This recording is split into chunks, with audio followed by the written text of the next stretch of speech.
I would like to welcome everyone to the Summit Series Writing Program. This was the inaugural year with the Summit Series Writing Program, and the third installment is today. The goal of this writing series is to invite literary professionals to act as keynote speakers. One was for the fall, one in the winter, and one for the start of spring, which we are happy to enter just a few days ago. And these are distinguished individuals that have received recognition in their field. And we'll hear about the writing craft, the creation of a novel, literary techniques.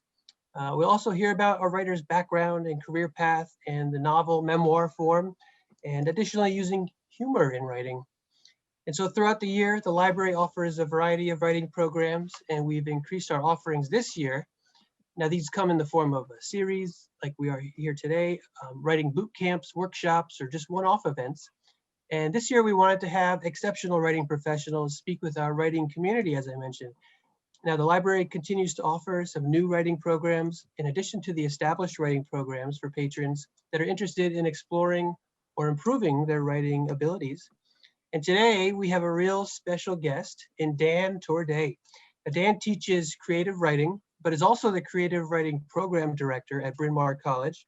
He's the author of 2 novels, The Last Flight of Poxl West by Picador Publishing, which was a New York Times Book Review Editor's Choice, and an International Dublin Literary Award nominee. And then Boomer 1, which is St. Martin's Press, most recently in 2018. I've got a copy right here.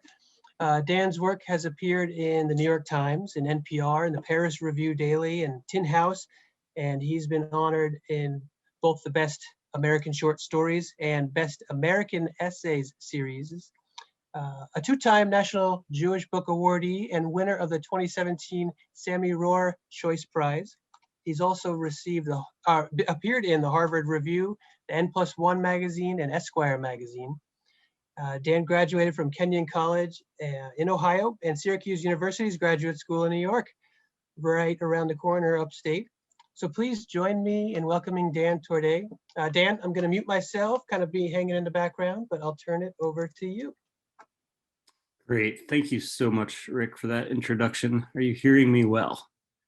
All right, well, it's really lovely to see you all here today, and a total pleasure to come and visit with you. I was just telling Rick and Jean that I live in Philadelphia, but my family has a house in the mountains in New Hampshire, so we come through and use your wonderful restaurants quite frequently. So I was feeling really excited to just talk a little while about sort of how I found my way to writing novels and what my approach is to them. But as Rick said, although I've been teaching on Zoom for a year, I always feel sort of best to be able to read a room. So I'd love to be able to just kind of talk with you all. So I can talk for a bit, but please do not feel at all shy about just interrupting me if there's stuff that I'm saying that that you might want me to illuminate. But I did kind of craft what I was going to talk to you today around the progress of having written 3 books. Before the 2 major press books that Rick mentioned, I had a novella called The Centralist, which was my sort of first opportunity to try at the long form. And I actually recently just finished a new novel that will likely be out like next year or the year after. So I'm happy to talk about it from being in the trenches as well. I think the place that I want to start is just to say that there's a wonderful note from Saul Bellow, one of my favorite novelists, who says, "A writer is a reader moved to emulation." A writer is a reader moved to emulation. Since we're in a library and there are books behind Rick's left shoulder, it helps to just start by saying, you know, I think one of the biggest things that I talk about with my students is that no matter how many books you've written, no matter how much you've written, no matter how much you've posted on social media, we've all read exponentially more than we've written, right? Even if you're Tolstoy and you've written 1,400 pages of War and Peace, we've all been reading since we were 4. And we're reading back over even our own work, but we're always reading forward, right? So there's a way in which the more that you can try to be the version of yourself who gets in front of a page and gets words down, but knowing that the real work is going to start when then you go back and begin to read yourself, because you're a better reader than you are a writer. We all are, right? We always are starting from a space of having learned to read what we love, having learned to read what excites us. As Rick sort of pointed out at the beginning, for me, one of those things is just that I think when I encounter a novelist or a novel, the humor that comes across is always going to grab me. So for me, actually, that there's a great moment in an essay. David Remnick, who's the editor of The New Yorker, had an essay about the Russian writer Isaac Babel, who's one of my favorite writers. In writing about him, he said, you know, one of the main things that we encounter when we first read Isaac Babel is that there's so much humor. And in fact, oftentimes, especially like in high school and in college, we're sort of treating reading as such a serious endeavor and a difficult endeavor that we almost forget that the main thing is that we want to be delighted and entertained. So he says, David Remnick, when thinking about Dostoevsky, he says, wit and irony are often a requirement for passage into the Russian canon. Even Dostoevsky is not least a hilarious writer. Probably not the first thing we think of when we think of War and Peace. War and Peace. Probably not the first thing we think of when we think of Crime and Punishment, or maybe the novels that we've read of Dostoevsky. But there is a way in which, humor comes from both understanding a situation and understanding what the situation is about, right? Having that material and then seeing it with some kind of double vision. So for me, actually, that first book, The Centralist, the central idea of it was that I'd been reading Dostoevsky. The Russian writers are really huge influences for me. And I really loved the brothers Karamazov. I was doing a lot of travel in Eastern Europe. My father's from Hungary. And I knew that I wanted to kind of uncover some family stories. But before I did, I just had this kind of idea, what if Dmitry Karamazov, who's this kind of like very angry, overwhelmingly emotional character, just kind of showed up at my high school. It was maybe too big of an idea and too sort of like much of a conceit, but it kind of became this character, Dmitry Abramovich, who was the main character of that first novella. And I think just kind of imbuing this character who was like some of the people that I'd gone to high school with, or like people that I'd known when I was a teenager, who had been sort of loosely affiliated with the Russian mob. Just asking that question of like, what if a literary character found their way into our lives? So I mean, I think it's a way of saying, both in humor and in history, and then thinking about the way that like words get down on the page. The first thing for me was just asking that question of like, what if the characters, like the characters in the books that I love, stepped into our lives? And I think a lot of the time when we read novels that we love, the characters are often these sort of like people who are a little outsized, maybe a little cartoonish, maybe a little condensed from the people that we actually meet in daily life. And they're like a little hidden off screen, but then they step foot on screen. With my students, like one of the references that we love to go back to is thinking about Melville and Moby Dick, where Ahab is, in addition to having a name that actually comes out of the Bible, and being almost like this villain Ahab from the prophets, he's actually off stage a lot, right? There's this sense that if Ahab was just sort of like above decks walking around ranting at people for 600 pages, we probably wouldn't keep reading, right? So there's this way in which some of the humor and some of the drama that comes from these large characters are coming from off stage. So for me, that really kind of like got me into this space of a first novella. I'll also sort of mention at this point that my initial literary education came for me a lot, and that the first 5 or 6 years of my life after graduating from undergraduate, I was an editor at Esquire Magazine, and part of that job was bringing other writers to the magazine, but some of it was doing some of my own writing as well. So I really did sort of start from a non-fictional space.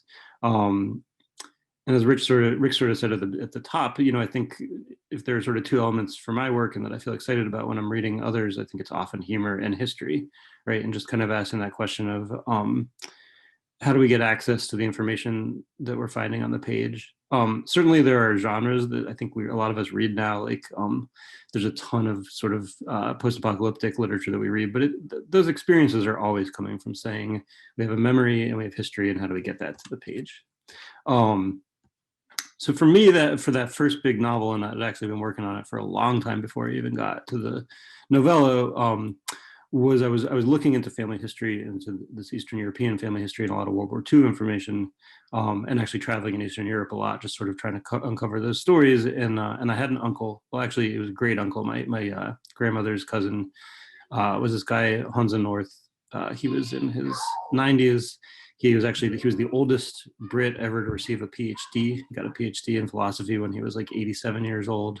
But he had this incredible backstory that he was a Jew who had left the Czech Republic for London and trained with the Royal Air Force.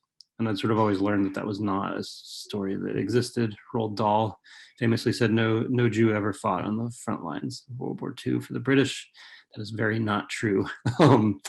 But I think for me, it then was this sort of uncovering of both family history, but also of memory, right? So I wrote a book that was both from a perspective of somebody like probably 10 years older than me, who was trying to uncover Poxl, a version of Hansa's history, but also who was thinking about like the ways that those memories came back up. So my cousin's name was Hansa North, and I just kind of stepped on it, but his brother's name was Poxl, which was a nickname for Leopold. And it was one of those moments for me, actually, just in terms of like uncovering history and memory and like where the sort of life of a novel comes from, where it was just like that name has its own just sort of life in it. The Poxl, his brother, actually had been taken to Auschwitz and killed there. So for my family, it was, sort of like a doubly melancholy and also lively experience of having his name there. But there was a way in which I think just making that sort of history adjacent to facts started to really give me a space where I could work. I was reading a lot of sort of like literary letters and literary voices at the same time, just to think about how folks make these things come to life. And I came upon this great letter between the poet Robert Lowell and the poet Elizabeth Bishop, who were two of like the major voices in poetry at the time. And Robert Lowell was talking about uncovering his own family history, and he said to Elizabeth Bishop, he said, talking about the past is like a cat's trying to explain climbing a ladder. Sorry, let me get that right. Talking about the past is like a cat's trying to explain climbing down a ladder. And I think there's a way in which, we plumb our memories for the stories that we want to tell. And a lot of time that's where the rich language comes from, right? I mean, I'll be working in a notebook and just trying to work on those memories from my own experience. But there is a way in which like the novel is always about time and memory, right? Our experience of what it means to be human is basically what we mean when we say the word time, and memory is where all that information comes from. Unless you're writing in the present tense, any past tense narration or any narration really is talking about events that have transpired and then trying to find a way to get them to the page. So I think in some ways, trying to just respect that idea of memory and then asking the question, like, where do you then get that sense that you both sort of know what that is and then can take a step back for that double vision that brings in humor is always sort of that's the job of moving from draft to draft. One of my favorite novelists of the last century is a German writer named W.G. Sebald, Sebald, who was just such a major voice like around the 2000s. And he was a German who had lived through World War II in Germany and then spent much of his adult life trying to uncover those histories. And his books were super important to me. He basically is, I think, our sort of bard of memory. And my favorite of his books, The Emigrants, he has a character who has really like lost his ability to re-encounter who he was before World War II. And at the end of the section of the book, from his perspective, his name is Ambrose Adelwarth. He says, memory often strikes me as a kind of dumbness. It makes one's head heavy and giddy, as if one were not looking back down the receding perspectives of time, but rather down from a great height, from one of those towers whose tops are lost to view in the clouds. Actually, I want to just read that again because I find it so beautiful every time I see it. And he was writing in German, but he always worked on his English translations with his translator, Michael Holtz. Memory often strikes me as a kind of dumbness. It makes one's head heavy and giddy, as if one were not looking back down the receding perspectives of time, but rather down from a great height, from one of those towers whose tops are lost to view in the clouds. And I think part of me, when I kind of combine that with the humor of Robert Lowell saying that he thinks that writing is like a cat trying to describe walking backwards down a ladder, which if you've ever seen or had a cat, is not a thing they could do, let alone describe. There is just that sense that like, no matter what we're doing, we're putting words on the page. That's the activity, right? Is to say, there's some events that have transpired, and I'm going to figure out how to sort of use words as a tool to work my way back through all of that. So for me, that really kind of like got that second book off the ground. But there also was just the need to do a bunch of research as a novelist. which, we can talk about it as your questions comes up, because I don't know if this sort of fits in with the kinds of things that interest you, but, there's a big revival taking place of Philip Roth's work right now, in part because the big 1,000-page biography of his life is finally coming out from his biographer. And Roth actually had this great way of approaching all of his work. I don't know how much you guys read Philip Roth during the time that he was sort of the major voice in American letters, but he really wanted to think through like what each decade of the American experience was like and how that related to people's individual experience. In fact, there's a great story of Philip Roth that when Zadie Smith, the novelist, and he first met, they were both really big swimmers. And she said, "So what do you think about when you swim?" Or no, he said to her, what do you think about when you swim?" And Zadie said, "Well, I just think lap one, lap one, lap one, lap two, lap two, lap two."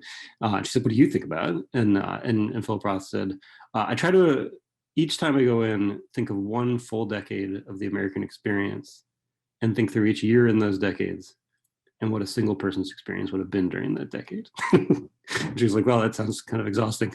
But I think there is a way in which that sort of relationship between where the individual is and trying in that moment in the 40s when exceptional things were happening, or on January 6, 2021, and then what that meant in relationship to history. And in fact, I guess I would also just say like there's humor in that, right? Like that is immediately creating that double vision of trying to say like, well, what is it like to get up above and imagine that experience of the world over that long period, but then also say like, well, what matters to us as readers is what a one person experienced, right? And I think actually for me in working on that, the last flight of Poxl West was that was it was a bit of a mind expanding experience to say like, okay, I really feel like I need to understand where this character was based on my grandmother's cousin and folks who I really kind of knew from that period in Eastern European history. But like, do I understand what was happening in 1939 and 1940, 1941, and 1942? But then how do I bury that, right? Because the reader doesn't need to know that. The reader needs to know what Poxl's seeing during that period. And I mean, not every book does that. Not every book grapples with history, but I think there is a way in which, even when I was working on that first book, The Centralist, and it was just, what did Dmitry Abramovich Zilber think on a day in September in 1996 at a high school in Baltimore, I did still want to go back through and say like, well, if it wasn't raining that day, I think it can't be raining in this book, right? I mean, maybe Kafka can get away with just imagining that world, but as soon as you enter into that empirical world that we've all experienced, you want it to be accurate. So that's a way of actually rounding the corner back to what I was going to say about that Philip Roth view of how one might write about history or in the individual, which is that Roth said, your job on a first draft is probably not to do much research, but just to start typing. Right. There's a way in which he could enter Mary Lvov in American Pastoral and imagine a day in 1968 that he'd lived through. But then on the next draft, he'd go through and say, okay, now how do I need to go in and suddenly start doing that work? Right. And I think I had that experience with The Last Flight of Poxl West, where I had been to Prague probably 3 or 4 times, and my parents had been taking me to Budapest since I was a kid. And so I could imagine a fair amount of what that world was like. And those actually were 2 cities that were particularly useful because they, well, not useful to me as a novelist, in that they'd been spared most of the worst of the bombing during the raids in 1940 and 1941 especially. But then I was thinking about these bombing raids that took place in Rotterdam, because that's where Poxl would have been. And Rotterdam was a much more complicated city because over 90% of the buildings had been bombed in the first 4 days of the war. And so there's a neighborhood called Delfshaven that I could go to where I could see what buildings looked like in the 17th century there. But Rotterdam made this extraordinary decision that they were not going to try to rebuild any of their buildings as they existed before. So where in a city like Dresden in Germany, they rebuilt their church brick by brick, which if we're thinking about memory, imagine what a cultural memory is like, where in a war you would have your buildings destroyed and just try to rebuild them exactly as they were before. Versus Rotterdam, where what Rotterdam wanted to do is that they said, we're just going to build the craziest buildings you've ever seen. And if you've ever been to that city, it's just nuts. Architects love to go to that city because they can just go crazy. I mean, there are buildings there that look like bananas that are made of blue chrome. And across that city are just the craziest buildings you've ever seen. But there are these select places where you can go and see, a neighborhood or two where buildings survived those bombings. And I guess I would say, I mean, I think that kind of palimpsest of building on top of building, history on top of history is a lot of what we're doing as novelists, right? If in any way, as a short story writer, a poet, or a novelist, you want to put down a relationship to the real world, you want to think about what that real world was like through memory or through research, and then the question is, how does that language come on top of it? I actually recently read War and Peace for the first time, and was reading this Vladimir Nabokov essay about Tolstoy, and he said Tolstoy was interested in exuberant reproduction of the real life. Not every novelist is after that, but if that's really what you want to do, is just say, what is it like to be on Earth? And and for him, I think we actually probably don't think enough about what a book like War and Peace. I mean, he was writing about the Napoleonic Wars 65 years after they happened, right? So as live and as historical as those moments of his getting all the way into Bagration's head and all the way into Napoleon's head were, the distance that he had from those events was as if I were to try to imagine Vietnam right now, right? So, I mean, it was literally the equivalent of my trying to get into the heads of Nixon and soldiers in those moments, which is clearly just this massive act of imagination.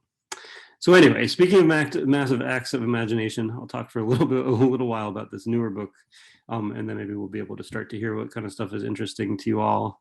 Am I speaking slowly enough? I sometimes speak very fast. Am I speaking slowly enough for you? You can hear me? Good. So for me, I think for this last book, the one that's out now, Bryn Mawr 1, and actually I'll say from the top of thinking about it that normally it was published in 2018, so normally by now I'd actually feel very far from it, but I'm deep into development for a film version of the book. And they hired me to write the screenplay, so I've actually been really cracking it back open. But I started writing Bryn Mawr 1 back in 2015, so actually before the last presidential administration. And there'd been this kind of sense that there was a real kind of cultural conflict that was starting. I think I'd felt it during Occupy Wall Street when there was this kind of like protest that was going on in New York, and that spread a little bit of a sense that the wealth inequality was going to create some conflict. So I tried to imagine the sort of other conflict. It actually was based on Julius Caesar. I've been reading Julius Caesar for research for Poxl, and I've noted that when in Shakespeare's Caesar, and I read the Plutarch as well, but in Shakespeare's Caesar, there was this sense that Cassius and Brutus were really they were almost like millennials. And Julius Caesar was almost like a baby boomer in the way that they talked about the conflict that was going on. Caesar had been in power for a long time, and they were getting tired of him. And so I just kind of thought, like, well, what if I map that on to the conflicts that we're going through now?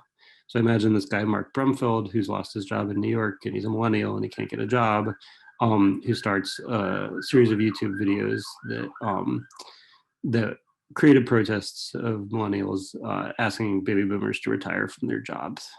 And it was meant to be in some ways a kind of send up of generational conflict. I think I've always felt that idea of generational conflict is really pretty silly. And in fact, it's sort of like not true in its own way, in that, we've lived through this experience where we can really identify who we call a baby boomer, right? Because it really means from 1946 to 1964, the folks who were born after World War II. There are very few generations that feel that finite or related to the world around us. I mean, it really does kind of map onto the sort of Philip Roth swimming laps and thinking about each decade of the 20th century, that you could say, like, okay, there were these folks who were born during a period and then enjoyed those spoils. Anyway, long story short, I had written this novel that ended in what at the moment when I was writing it in 2014, 2015 felt like a really exceptional act of violence where these kids ended up exploding a bomb. And I will say in the 4 years since, it's actually been, now that I'm working on a screenplay for it, an extraordinary act of trying to think through history and memory, because I have to remember a time where that kind of action would seem extraordinary. I think during the last 5 years, we've seen that become almost commonplace. And so, I think that act of memory and of thinking through history ends up being almost like an attempt to see around corners, right? And say, how are the ways in which these events that have taken place prior lead to the things that happen next. It got very complicated for me last summer in the midst of all the Black Lives Matter protests, especially because in trying to imagine what it might look like on screen, to say like, well, here, let's imagine what protests that were more extraordinary than what we've seen sound like. The last thing one would want to do is to create humor out of protests that came since that are not prepared to be sent up, right? So there is a way in which I think when you're working on a book and thinking about how it relates to the history of your moment, it actually can get very complicated to start trying to think through how you're telling a history and how you're telling it through a memory. But once it's fictionalized, it always gets a lot more complicated. There are a couple of moments from books I love that were always sort of in my mind when I was trying to think about those histories. I'm a big reader of James Joyce. I really love his Ulysses, which is a very difficult book, but actually which contains tons of humor.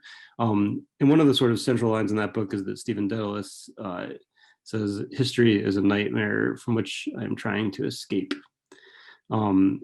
Irish history is kind of overwhelming him in the early 20th century. I mentioned Saul Bellow at the top, who I said says that writers or readers move to emulation.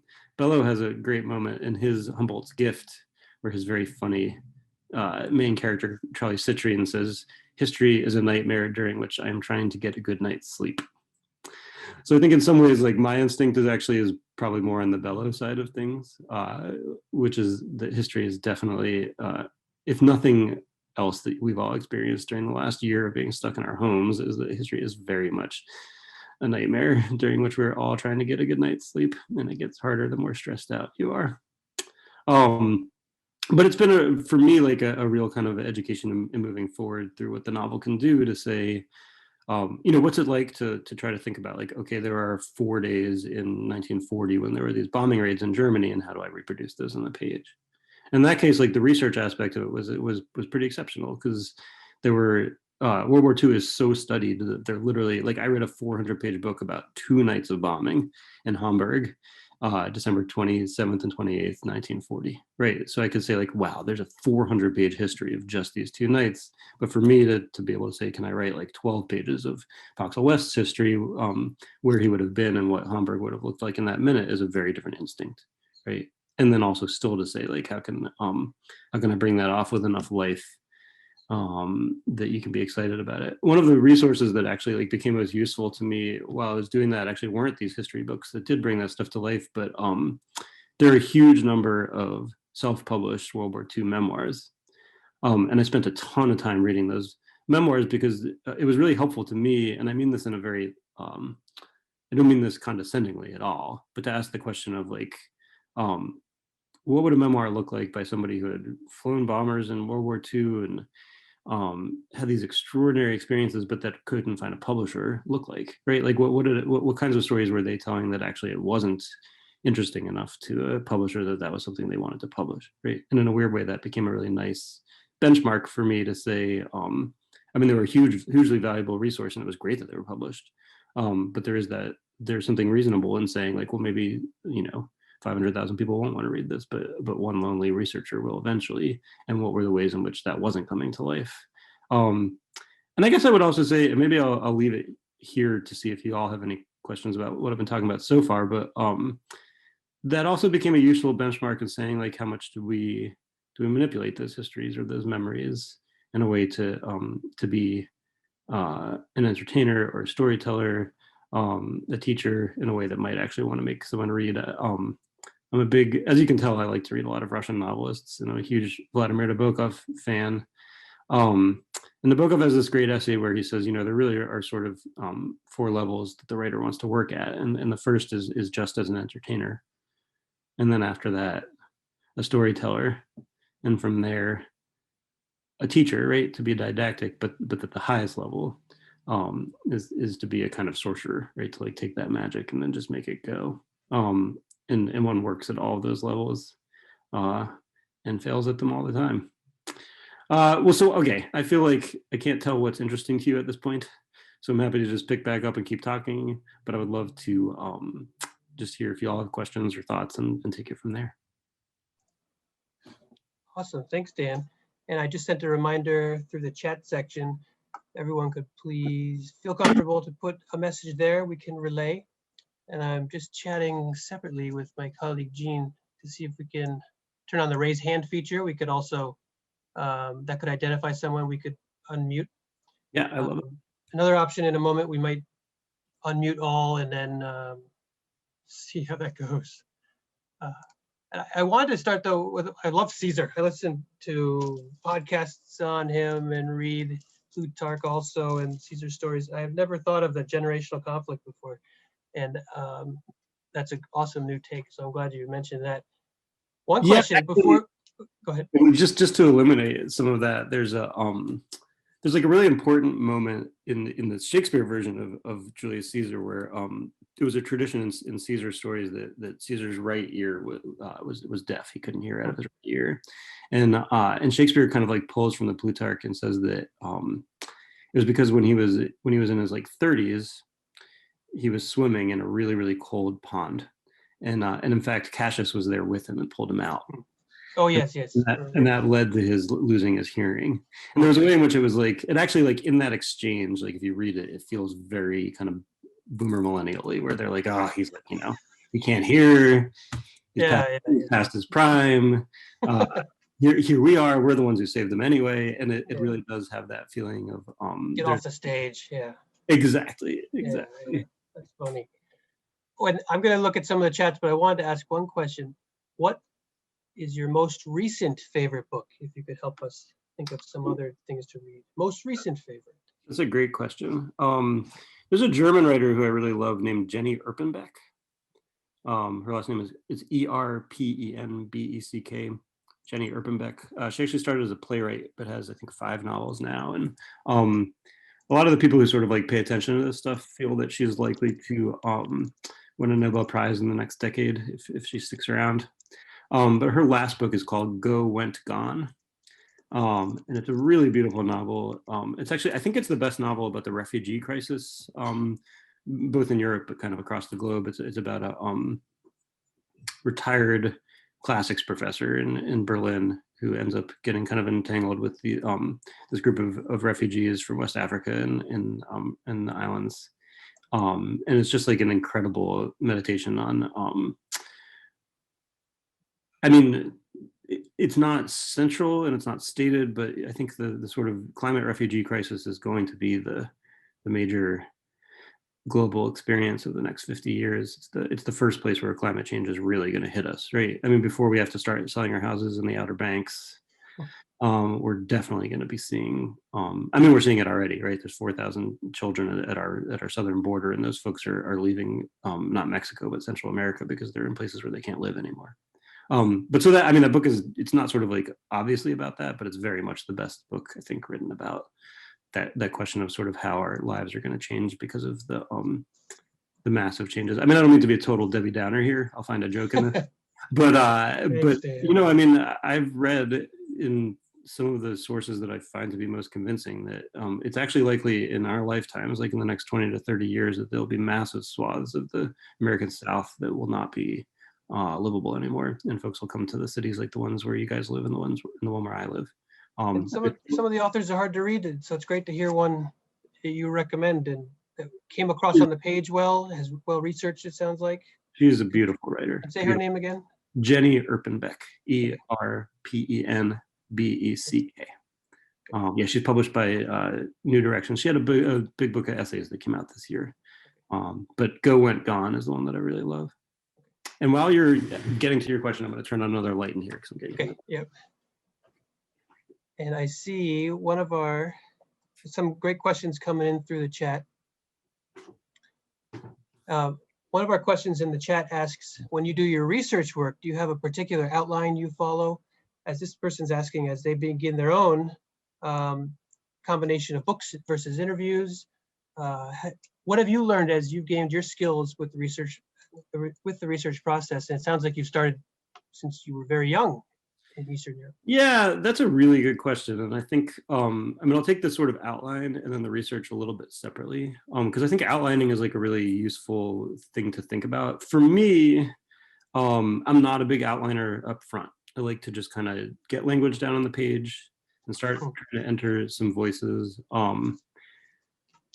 I think it's, I don't know if it's a useful distinction, but I do sort of think of myself as a literary novelist. And I think all we really mean in 2021, if we say literary, is a book that cares about language and character first. Right. So there's plenty of novels that we might be able to read that are great and beautiful, and lots of people love them, that maybe those aren't their interests, but those are always my first two interests, is character and language. So I feel like if I don't get character and language down first, I kind of can't work. Actually, I teach a novel writing class, and one of the things I like to do with my students up front is have them write an outline just so they have something to stray from. So it's not as if I don't think about what an outline might look like, but then later in the semester, we do what I call a descriptive outline. And I think that's much more like what most of the writers who I know would do, right? Which is once you have 100 pages or 200 pages, or if it's a short story and it's 20 pages, to just describe, and purely in terms of action, what has taken place in the pages you've written. And I find that for me, that actually is really useful. So like I have like whole like kind of like butcher paper up on the wall where I'll really track down like all of the stuff that I've done. But I do always want to have just like a big messy draft first. And I guess I would say, I think the novel in particular is a form that repays creating problems and then solving them.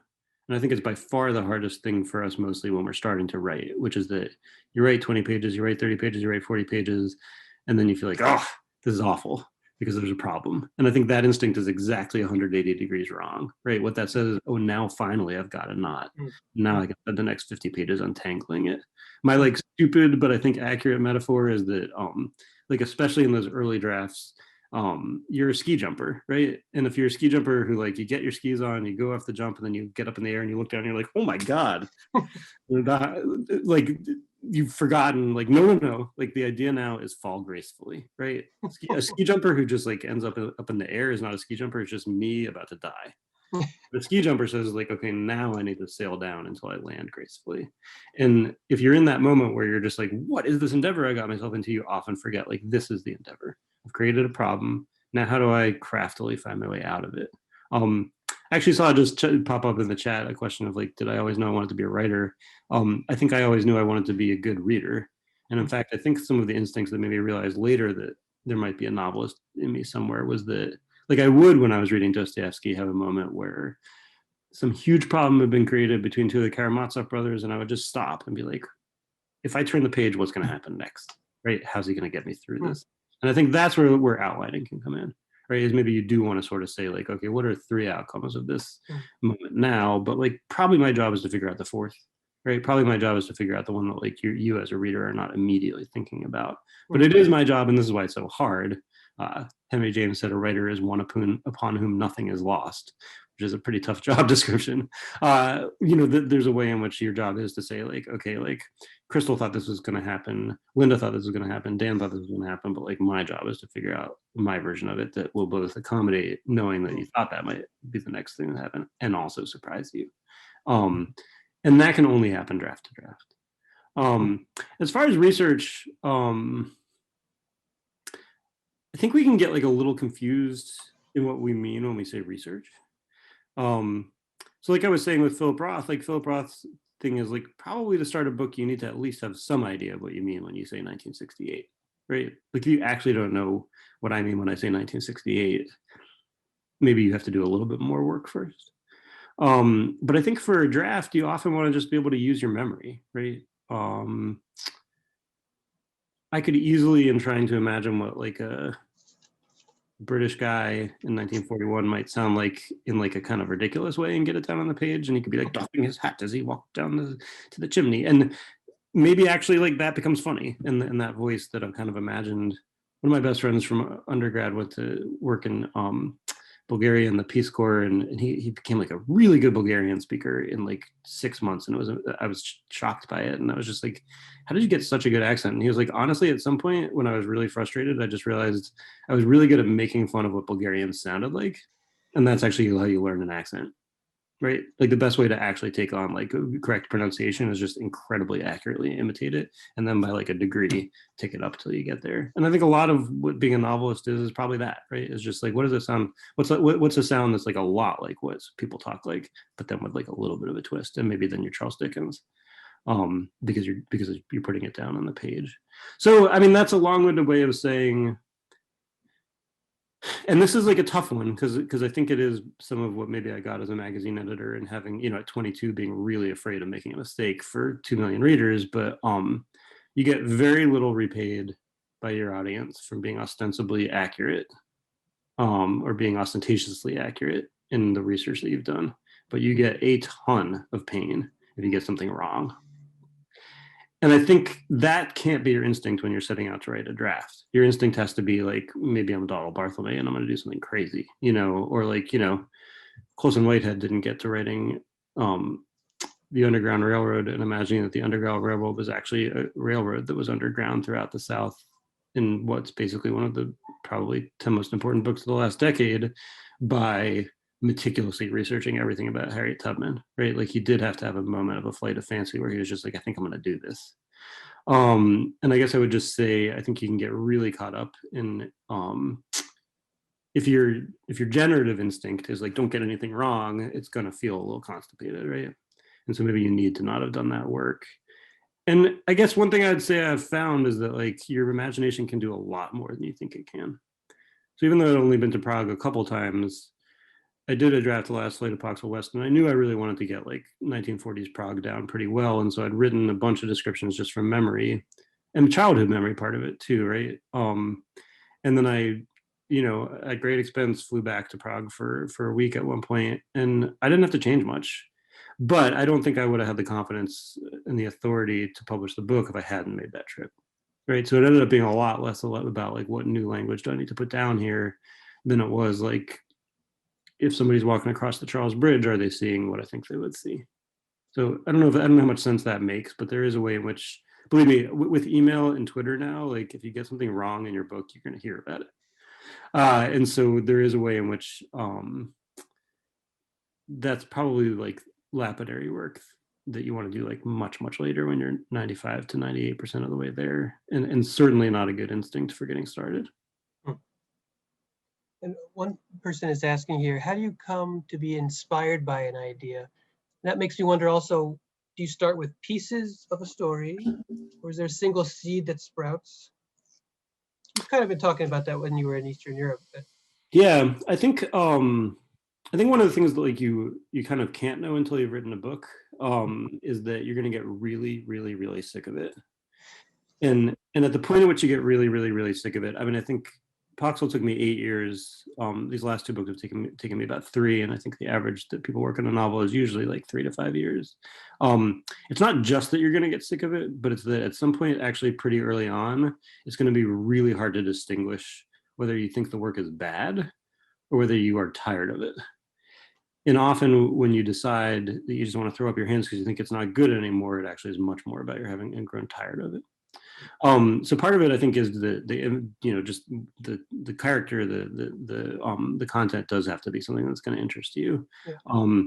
For me, though, it's much more about language. There's a great moment in a Stephen King book where he about writing, where he describes that the way he started each of his books is that he has a sentence or a paragraph in his head, and then he just tries to remember it every night before bed for a month. And after 30 days, if he can still remember that seed of that language, then he'll start. And if he can't, then it didn't hold his interest enough and he needs to do it again. I think we all have sort of different versions of that. Joan Didion has this great thing where she says, after one sentence, you've made about 90% of your narrative decisions, and after a paragraph, you've made all of them. Which is to say, I mean, there is and just back to Shakespeare, the beginning of Play It As It Lays starts, what makes Iago evil? Some people ask. I never ask. That on its own is an answer to the question of like, is that thing I just said about Joan Didion utter BS? It's not, right? I mean, once you have Mariah who says, what makes Iago evil? Some people ask. I never ask. And there's no question mark in that sentence. That character is not like, it was a Sunday. My dog was fluffy. There is a way in which like that sense of, I don't know how many of you read Elena Ferrante, who wrote the tetralogy about Rome that was this huge international bestseller in the last decade. But she when she was finally interviewed, because she's famously reclusive, said, tone is everything. She said, I'll work 5 years to get to the tone of a character. And then once I have it, I can write 1,600 pages. But getting that tone down is really everything. And it's worth also saying, tone is not atmosphere. Tone means what is the writer or speaker's approach to their subject matter, and that's everything, right? Who's the writer? What's the speaker? What's the subject matter? And then what's your approach? And that might sound simple, but it is what makes the endeavor so hard, right? Is that a lot of that is just going to be just some magic. And another person, Patty, is asking, when writing your screenplay, she's kind of asking about the background. Like, do you get approached by a director? Do you collaborate with other screenwriters, or do you have it all on you alone? Do you get to choose any of those? Like, are you the one approached? How does that Yeah, work? it's funny. It's not a thing that I ever had any interest in. I love watching movies, but one thing about like all of these endeavors is once you make it your job, then it suddenly everything becomes a busman's holiday. And sometimes, like, if you really love a thing, maybe you don't want to do it. I actually, in my 20s, I was a sort of semi-professional musician. And at some point, I just realized, like, I love music so much, I do not want this to become work. I want it always to be fun. And so, I mean, I'll confess now that I'm doing screenwriting, like, I have to watch basketball at night because it's just every show. I mean, I want to love Nomadland, but I'm just like thinking through how that screenplay got written. Um, in the sort of broadest strokes, and if you want me to get more into the nitty gritty, I can. But a producer takes on a book. So there's so I have a literary agent, but then I also have a film agent. The film agent's job is to work with there are people whose whole job in agencies in Los Angeles is just to look for book to film adaptation. And in this moment, I mean, I don't know how much TV y'all watch, but I think these numbers are going to be a little fudged, but like 10 years ago, prior to Netflix and everything, there'd be like, 100 pieces of original content created every year. I think last year, like 600 to 800 original TV shows were created. I mean, it's just that these companies are desperate to find material now. So a lot of that comes from adapting books. So anyway, so my film agent found a producer who was very excited about the book, and the producer's job is sort of to put all those pieces together. And then the hardest sort of next part is finding a director. So I was attached to the screenwriter, and then the director once they're on. So I've been working with the director for about a year now. Joan Didion, actually, I don't know why I keep on saying her name, but she said, when she and John Gregory Dunn started working the movies, she very quickly realized that she made an error, which is that she thought she was writing a screenplay for actors, but actually a screenplay is just notes for a director. The director is really the person who then makes it. It's very different in TV because there's a thing called a showrunner, which is a whole other thing because there's a different director for every episode. And then from there, you find a casting director who goes to find the actors, and then if you're lucky, you make the movie. So we're in the film project I'm working on for Boomer One, where we've just about got a screenplay that would then go on to the casting director. So it may or may not get made. For me, it's just really, I feel like I'm a fly on the wall of my own life. Like I'm just like, these are things that I'm interested. Like one day, if I'm at the Greenwich Library, could I answer the question like, what's a producer? And like I literally remember being like 15 and asking my mother, like, my mother's a very smart person, but I was just like, what's the difference between a producer and a producer and a director? And she was like, I don't know. Why would I know that? So I'm learning through that process, and it's very interesting. And along those lines, I wonder if you could talk a little bit about your experience sharing your work with publishers, hoping to get published, but maybe experiencing some rejection. And how do you put yourself out there? How do you rebound? And one person even wrote about, like, how do you know when your book is done and ready to go to a publisher? Yeah, I think that part of it is the hardest, and it's the part that we like to talk about the least. I have absolutely taken my knocks. So actually, the novella that I published first, that I talked about at the top, actually was a full-length novel at one point, and I found an agent, and she was very excited about it. And there's sort of two ways that agents go out with work, and one is that they might just sort of like probably make a submission to a bunch of editors who they think might like it. And the other is that the way that they get a lot of money for it is they try to sort of drum up an auction. So they say like, hey, this book's going to be a big book. They send it to maybe like 8 or 10 people, and they say, come to me by Friday with offers. And then they would bid against each other. And in that situation, for me, we thought there were a couple of people who were going to bid on it, and they didn't. And I was very, very depressed for a year. It's a horrible experience, right? I remember actually at some point reading, just in a nonfiction piece I was reading, somebody just said he was depressed, and depression is anger turned inwards. And I was like, that is what happened to me. I'm angry, I'm turning it inwards. So, I mean, I think my sort of broad advice, and I can talk a little more about the sort of details of it if it's useful to you, but I just think of writing and publishing as parallel lines. And there's one moment where they touch, and that's when an agent finds an editor for a book. But otherwise, your writing is your writing, and the publishing world is the publishing world, and they have almost no relationship to each other, except for the fact that they depend upon each other. So when I'm working, I try not to think about publication at all. I mean, I think it's useful to think about audience, right? But audience might mean something more like Kurt Vonnegut always said that he was a funny writer and he knew he could make his sister laugh. So he figured if he could make his sister laugh, he could make you laugh too.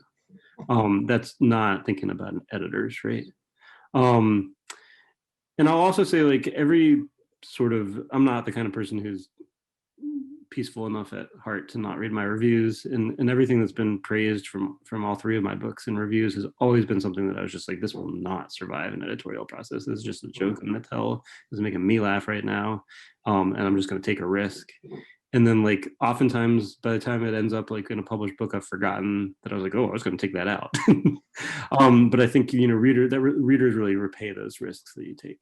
And so I think it's like not useful to try to be safe during the work that you're doing. You want to just get as far as you can with it. The question of when something is done, I think is tough. I tend to just have a couple readers in my life who I show stuff to first. So I think it's really useful if you have a couple trusted readers. Allow them to be your bubble, right? Those don't have to be like the person who's meanest to you, right? Like, I think it's actually somebody who like loves what you do and validates that what you're doing is good. And then I think this is an easier one with a short story than it is with a novel, but there's a great Evan S. Connell observation where he says, I know I've finished a story when I find myself putting back in all the adjectives that I took out of the last draft. I mean, I literally have like probably 200 to 300 drafts of Poxl on my desktop. And the first 200 probably actually had substantive changes, and the last 100 probably were just language stuff. But I think if I made some mistakes early on in my publishing life, it was sending stuff out too early. And it is the place where, like, you know, you don't get repaid for being ostentatiously right, but you do get knocked for being for being wrong in places, like if you actually get something wrong. And so I also just have a rule for myself now that when I get to a point where like I truly feel done with something, I put it in a drawer for 6 months, and then I take it back out. And then if it still looks good to me, then maybe I'm ready to send it along. But I think I need to have enough time away from it that I've let my subconscious let go of it, and then I can come back to it kind of fresh. And then maybe I can see it like with the eyes of an editor might. Very briefly, you know, I think the experience of querying agents can be very hard. And I will say, and this is a weird one, but it can be very hard to get an agent's ear without having an introduction. But also you'd be surprised by how many people you know and how many agents there are. And so it really helps to have met somebody that they work with, or maybe, you know, their granddaughter, or I mean, like whatever the thing, I mean, no matter what that connection is, they get so many emails every day. I think my agent gets like 10,000 submissions a month. So it makes a huge difference to, and there are ways that you can kind of thumb the scale on this, right? Which is to be willing to put a little bit of a investment into doing like a summer program for a week, sometime, you know, at a place like Bread Loaf or Tin House Workshop, or like, you know, the kinds of workshops where like maybe you then do meet somebody who'd be willing to make that introduction. But I think it's very hard at this point to, you know, I mean, I'm not that old, but I do remember when I first started publishing stories that like they still took magazine submissions through Slushpile, and like the New Yorker gets so many submissions every week now that they basically can't even look at the stuff that just comes across the transom. And speaking of music, I understand you play the mandolin, and there might be a video of this online. There may be videos of me playing mandolin online. Yeah, my one like big lucrative success when I was like 23 was I was in a band that you know, the Folgers coffee commercials that were like the best part of waking up. They did one called they had like a series. It was like the folks from Stomp and some jazz musicians, and I was in a band that were like the bluegrass version of it. No way. I was Gus. So please do not look that up. But man, is there a lot of money in being in TV commercials. Don't ever do that with your life, but it is very nice. And do you keep everything you write, or do you toss things? Or if you do keep it, do you use computer files? Do you use a notebook? Yeah, I do everything on the computer now. I really like to write poems. It's sort of like a thing on the side that I would never write a poem on a computer. I feel like to be at the pace of most of the poems I write are formal. So like if you're writing a sonnet, I mean, you just can't get into that scheme without doing it on a with a pen on the page. But I do like to be able to just like pound away on the computer and then have everything there. And I like leaving things around for a long time. I think time is very, very hard to sort of comprehend as a writer, and I don't think I understood it now until I'm like 4 books in, but there are a lot of writers who you'll hear, like my favorite version of this story is Dennis Johnson, who was one of my favorite writers when he was alive, who wrote Jesus' Son and won a National Book Award for a book called Tree of Smoke.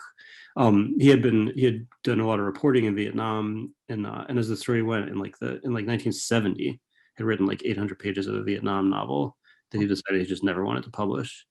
And then his publisher was looking for a book, and I guess it was like 1998, 1999, he picked it back up and published it, and it won the National Book Award. And it had this sense of time and memory because it was so immediate in the way that he was thinking about Vietnam in 1970, but then had this huge scrim through which he then went back and edited it. So clearly Dennis was really very frustrated by that book at some point, but it would have been a massive mistake to throw it away. So, I mean, I like to kind of like leave stuff around for as long as it needs to be around, and then maybe there's a chance that you'll pick it back up and it will feel newly relevant. Yeah, good point. And we have somebody asking about benefits of an MFA. Do you believe there are some? Yeah, so I mean, I'll confess, I think I didn't want to get an MFA. I think I thought I wanted to do it on my own. And I when I was working at Esquire, met this writer, George Saunders, whose work I loved, and I got to talking to him about his teaching, and I just felt like this fits things that I want to do. So I went to get one, and it was great. I mean, it really was just time to write. And I learned things in the classroom, but just having that time to write was huge. One really useful thing to an MFA, especially if any of y'all are sort of like in life with jobs and stuff already, is there's these great low residency MFA programs. The sort of 3 best of them, or the 3 best known, are at Bennington up in Vermont, at Warren Wilson down in Asheville, and VCFA in Montpelier. And you only go there for a week out of the year. They call it a residency, and then the rest of the year you turn in packets. So you have a writer who you're just working with all year long. The hard part about those is that the good MFA programs now fund you, so you don't have to pay for it at all, and they give you a stipend during that period. So if you're at a time in life where you can take those 2 or 3 years, I think it's great. And you do end up having to take on a little debt to pay for those low residency ones. But I think especially for people who are in the midst of a busy life and they're willing to take that on, certainly it's the opportunity to just like work with somebody who can really put that work in front of you. And I think I don't like thinking of it as like a credentialing thing, because the credentialing thing as a writer is just being depressed. But the credentialing thing as a writer is publishing your work. It's not a career, right? But it is a great opportunity just to have that time to create those, to get up in the air off your ski jump, so that you figure it out. That's great to hear. And we have just a few more minutes. I wonder if there's people out there that would like to ask their own questions. I think we allowed those of you to unmute yourselves. Yeah, great. If somebody would like to, please go ahead. I will try to be quiet while you do.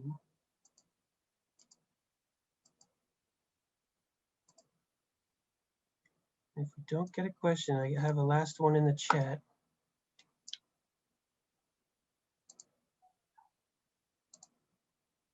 Let me go for it. If I get interrupted, I'll stop. This is from Sharon. She says she doesn't think you answered this, but she did hear from another historical novelist that authenticity of story is more about how you tell the story, not so much pulled from, quote, truth of history, more about negotiating roads and paths of history so that you're getting the essence, the core, sounds authentic. I wonder if you could talk about those things as our final question.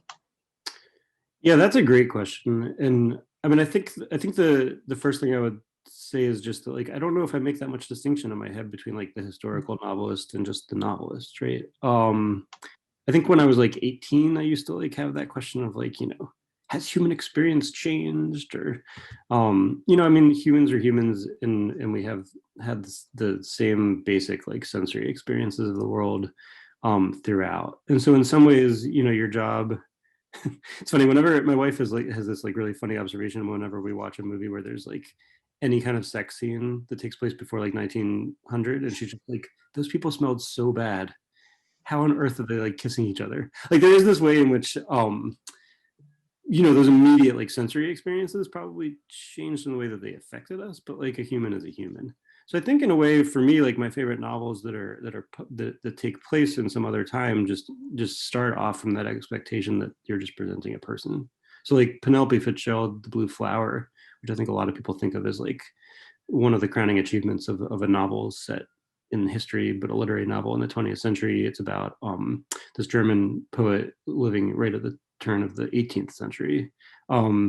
Doesn't do a whole lot to like bring across period details, but there's just enough that you just have this sense like I am in this kind of pastoral space. People got married at 17, so that part of it is like maybe not so complicated. But it's beautiful, and it's just exceptional in the way that it does that. Robert Giroux at Farrar, Straus and Giroux, which is one of the best publishing houses, always said that the best novel that he published in his entire time there was this novel by Marguerite Yourcenar called The Memoirs of Hadrian.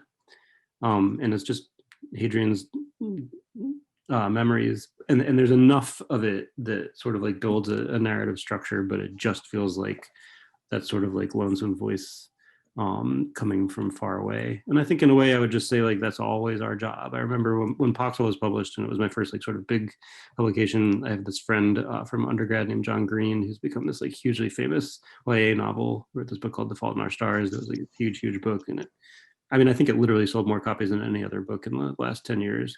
And I remember like after I was excited about some of the reviews that came out, he just said, the thing is like, no matter how many copies you sell, no matter what happens, your job is always just to be like a voice somewhere in the dark, talking to one person and making them feel.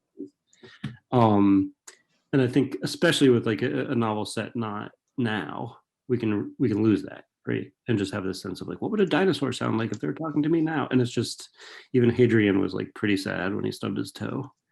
And I think, you will always want that to be like the first thing right in front of you when you're entering this character. Great. I want to really thank you, Dan, for your time today, talking about writing with all of us. And I want to thank our great audience. And thank you, Jean. And I hope everybody will look for the novella, look for Boomer One, look for the other 2015 novel about the Jewish individual fighting World War II from Great Britain. Yep. And thank you, everybody, tonight. Hope you have a great night, and appreciate it very much. Thank you, Dan. Thank you, guys. This was really fun. And thanks, everybody.